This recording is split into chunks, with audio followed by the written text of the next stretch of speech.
அவ்வளோதான் ஃப்ரெண்ட்ஸ், நம்மளோட கலர்ஃபுல்லான மசாலா தோசை ரெடி ஆகிடுச்சு. இப்போ இதை டிஸ்பிளேக்கு நம்ம எடுத்து வச்சிடலாம். நீங்கள் சர்வ் பண்ணும்போது இந்த மாதிரி சர்வ் பண்ணுங்க. கிறிஷ் கிச்சன் இது வரைக்கும் நம்மளோட கிறிஷ் கிச்சன் சேனலை சப்ஸ்கிரைப் பண்ணாதவங்க ரெட் கலரில் இருக்கக்கூடிய சப்ஸ்கிரைப் பட்டனை கிளிக் பண்ணிக்கோங்க. அப்படி பக்கத்தில் இருக்கக்கூடிய பெல் ஐக்கானை கிளிக் பண்ணிக்கோங்க. உடனுக்குடன் அப்டேட்ஸ் உங்களுக்கு வந்துக்கிட்டே இருக்கும். ஃப்ரெண்ட்ஸ், இன்றைக்கி நம்ம பார்க்க போகிறது ஒரு டிஃப்ரெண்ட்டான தோசை ரெசிபி. மசாலா தோசை டிஃப்ரெண்ட் ஸ்டைலில் நான் பண்ணியிருக்கேன். வாங்க எப்படி பண்ணுறதுன்னு பார்க்கலாம். ஃபஸ்ட்டு இதுக்கு தேவையான இன்க்ரீடியன்ட்ஸ் எல்லாமே செக் பண்ணிடலாம். 1 teaspoon garam masala, 1 teaspoon chilli powder, கொஞ்சமாக கொத்தமல்லி இலை, கொஞ்சமாக புதினா, 1 ஸ்பூன் கடலைப்பருப்பு, 1 தக்காளி நல்லா குட்டி குட்டியாக கட் பண்ணி வச்சுருக்கேன், 2 மீடியம் சைஸ் பெரிய வெங்காயத்தை குட்டி குட்டியாக சாப் பண்ணியிருக்கேன், 3 கேரட்டு துருவி எடுத்து வச்சுருக்கேன். ஸோ நீங்கள் இதில் கேரட் மட்டும் இல்லாமல் வேறு எந்த வெஜிடபிள்ஸ் வேணாலும் சேர்த்துக்கலாம். இது தோசை மாவு. இது எல்லாம் தான் தேவையான பொருட்கள். இனி எப்படி செய்கிறது அப்படின்றத பார்த்துடலாம் வாங்க. நான் இன்றைக்கி அயன் கடாயில் தான் செய்ய போகிறேன். கடாய் அடுப்பில் வச்சுட்டு நல்லா சிம்மில் வச்சுக்கலாம். 2 ஸ்பூன் அளவுக்கு நான் எண்ணெய் சேர்த்துக்கிறேன். கடலை எண்ணெய் தான் சேர்த்துக்கிறேன். நீங்கள் குக்கிங்க்கு எந்த ஆயில் யூஸ் பண்ணுவீங்களோ அந்த ஆயிலை நீங்கள் யூஸ் பண்ணிக்கலாம். அயன் கடாய் ஃபஸ்ட்டு சூடாகிறதுக்கு தான் லேட் ஆகும், அதுக்கப்புறமா நல்லா சூடாயிடும். 1 டீஸ்பூன் கடுகு சேர்த்துருக்கேன். கடுகு நல்லா பொரியட்டும். நல்லா சிம்லேயே வச்சுக்கோங்க. கடுகு நல்லா பொரிஞ்சதுக்கப்புறமா 1 ஸ்பூன் கடலைப்பருப்பு எடுத்து வச்சுருக்கோம் இல்லையா, அதையும் சேர்த்து நல்லா வறுத்துக்கலாம்.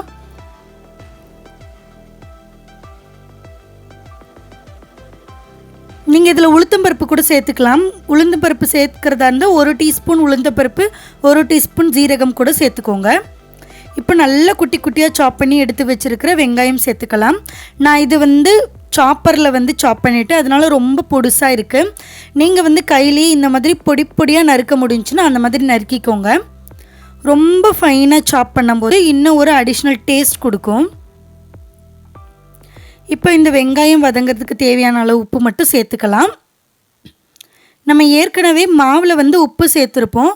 அதனால் இப்போது இந்த கிரேவி இப்போ நம்ம ஒரு பேட்டர் இது ரெடி பண்ணுறோம் இல்லையா, ஸ்டஃபிங், அதுக்கு தேவையான உப்பு மட்டும் சேர்த்துக்கலாம்.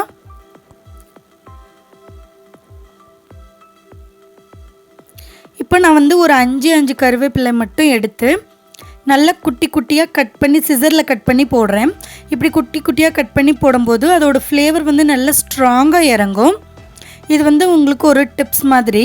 கையில் பிச்சு போட தெரியல கருவேப்பிலை, கொத்தமல்லி, புதினா இதெல்லாம் அப்படின்னா நீங்கள் என்ன பண்ணலாம் அப்படின்னா சிசரில் கட் பண்ணிடலாம் ஸ்ட்ரைட்டாகவே. அது இன்னும் நல்லாயிருக்கும் குட்டி குட்டியாக. அதுக்கப்புறமா நம்ம துருவி எடுத்து வச்சுருக்கோம் இல்லையா கேரட், அதை நான் சேர்த்துக்கிறேன். கேரட் நீங்கள் கட் பண்ணியும் சேர்க்கலாம், பட் துருவி சேர்க்கும்போது நல்லாயிருக்கும். தோசை மேலே நம்ம வைக்கிறோம் இல்லையா ஸ்டஃபிங், அதுக்கு கொஞ்சம் நல்லாயிருக்கும். இதுக்கு பதிலாக நீங்கள் பீட்ரூட் சேர்த்துக்கலாம், முள்ளங்கி சேர்த்துக்கலாம், கேபேஜ், முட்டைக்கோஸ் சேர்த்துக்கலாம். ஸோ நீங்கள் எந்த வெஜிடபிள்ஸ் வேணாலும் இதுக்கு பதிலாக ஆட் பண்ணிக்கலாம்.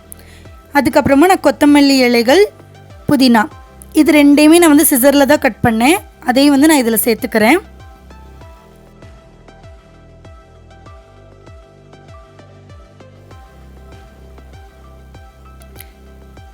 இப்போது இதை நல்லா மிக்ஸ் பண்ணி விட்டுக்கோங்க. நான் சின்ன பர்னருக்கு சேஞ்ச் பண்ணிட்டேன். இதுக்கப்புறம் சிம்லேயே வச்சு குக் பண்ணணும்.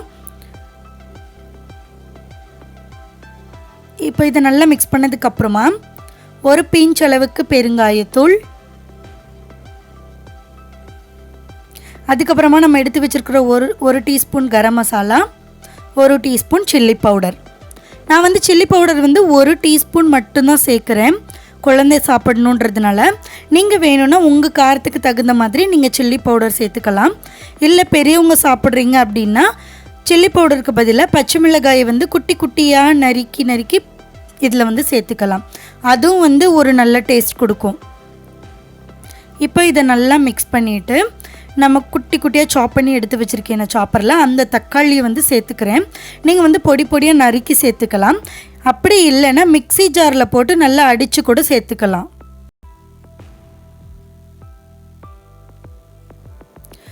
ஸோ இது எல்லாத்தையும் சேர்த்துட்டு இதோட பச்சை வாசனை போகணும், அது வரைக்கும் நம்ம நல்லா வந்து வதக்கிக்கலாம். நல்லா வந்து வேக விட்டுருங்க, நல்லாவே வந்து வெந்துடட்டும், அது வரைக்கும் ஃப்ரை பண்ணிக்கலாம்.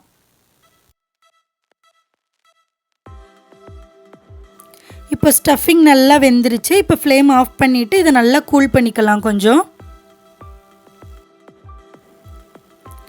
இப்போ நம்மளோட டாப்பிக்ஸ் வந்து நல்லா ஆறட்டும். அதுக்குள்ளே நம்ம இங்கே தோசை தவா வந்து சூடு பண்ணிவிட்டு, தோசை தவாவில் வந்து எப்பயும் நீங்கள் வந்து எவ்வளோ மாவு ஊற்றுவீங்களோ அதை விட அடிஷ்னலாக இன்னொரு போர்ஷன் வந்து ஊற்றணும். இப்போ ஒரு கரண்டி மாவு ஊற்றுறீங்கன்னா 2 கரண்டி மாவு ஊற்றிக்கோங்க.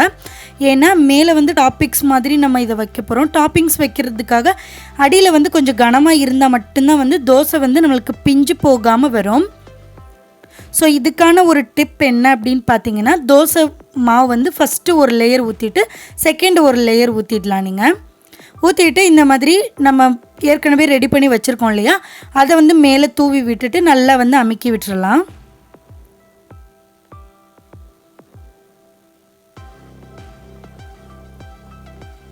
இப்போ பாருங்கள் நல்லா வந்து ஸ்ப்ரெட் பண்ணி விட்டாச்சு எல்லா பக்கமும். மேலே பார்க்க கலர்ஃபுல்லாகவும் கீழே வந்து தோசையாகவும் இருக்கும். இப்போ வெளியில் 1 ஸ்பூன் ஆயில், அப்புறம் உள்ளே வந்து 1 ஸ்பூன் ஆயில் சேர்த்துட்டு இதை வந்து நல்லா வேக விடுங்க. லிட் போட்டு க்ளோஸ் பண்ண வேண்டாம், ஓப்பன்லேயே இருக்கட்டும். ஏன்னா ஏற்கனவே வெந்துருச்சு இல்லையா டாப்பிக்ஸ், அதனால. இப்போ வந்து சில பேருக்கு வந்து தோசை கடாய் வந்து தோசை வந்து போட்ட உடனே வந்து வராது. அதுக்கான ஒரு டிப் என்னன்னு பார்த்தீங்கன்னா, தோசைக்கல்லில் வந்து நல்லா தண்ணி வச்சு கழுவிட்டு அடுப்பில் வச்சு நல்லா வந்து சூடு பண்ணிவிடுங்க. தோசை டவா வந்து நல்லா சூடானதுக்கப்புறமா அதில் 1 டீஸ்பூன் எண்ணெய், நீங்கள் எந்த குக்கிங் ஆயில் யூஸ் பண்ணுறீங்களோ அந்த குக்கிங் ஆயில் சேர்த்து அதை வந்து ஃபுல்லாக தோசை டவா ஃபுல்லாகவே வந்து நல்லா ஸ்ப்ரெட் பண்ணி விட்டுருங்க. ஸ்ப்ரெட் பண்ணி விட்டுட்டு அது நல்லா டவா சூடானதுக்கப்புறமா ஆஃப் பண்ணிவிடுங்க. ஃப்ளேமை ஆஃப் பண்ணிவிட்டு அதுக்கப்புறமா நீங்கள் எப்போ தோசை ஊற்ற போகிறீங்களோ, நான் சொல்கிற ப்ராசஸ் வந்து நீங்கள் தோசை ரெடி பண்ண போகிறீங்கன்னா அதுக்கு ஒரு 15 மினிட்ஸ்லேருந்து ஒரு ½ அன் ஹவருக்கு முன்னாடி செய்ய வேண்டியது. அதுக்கப்புறம் ஆஸ் யூஷுவல் எப்பவும் போல் தோசை தவாவை வந்து ஆன் பண்ணிவிட்டு அடுப்பில் வச்சுட்டு தோசை ஊற்றினீங்கன்னா இப்போ எனக்கு வந்துருக்கிற மாதிரி கீழே கொஞ்சம் கூட ஒட்டாமல் வரும். இந்த டிப்பை நீங்கள் ஃபாலோ பண்ணி பாருங்கள், கண்டிப்பாக நல்ல ரிசல்ட் கிடைக்கும். இப்போ நான் வந்து ஒரு சைடு வெந்ததுக்கப்புறமா இன்னொரு சைடும் திருப்பி போட்டு வேக வச்சு எடுத்துட்டேன். அதே மாதிரி இன்னொரு தோசாவும் வந்து நான் ரெடி பண்ணி உங்களுக்கு காட்டுறேன்.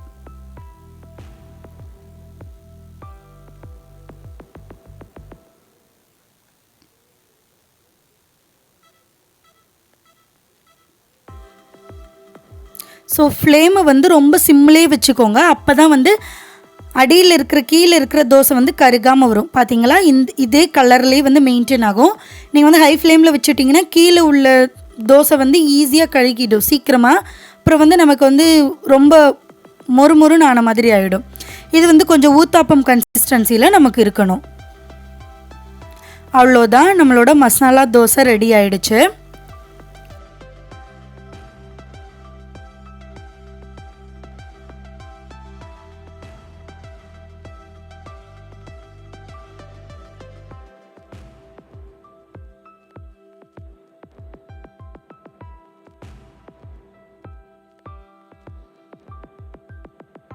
ரொம்ப ஹெல்த்தியான அட் த சேம் டைம் ரொம்ப ஸ்பைசியான எம்மியான மசாலா தோசை ரெடி ஆகிடுச்சு.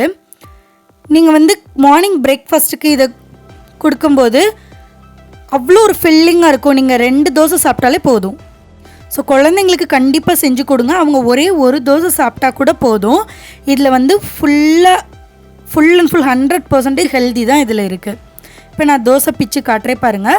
தோசையில் இருந்து நம்ம உள்ளே மேலே வச்ச டாப்பிங்ஸ் வந்து வெளியில் வராமல் இருக்குது. ஸோ அப்போ கரெக்டாக வெந்திருக்குன்னு அர்த்தம். இப்போ நான் சட்னி கொஞ்சமும் சாம்பார் கொஞ்சமும் டிப் பண்ணிக்கிறேன்.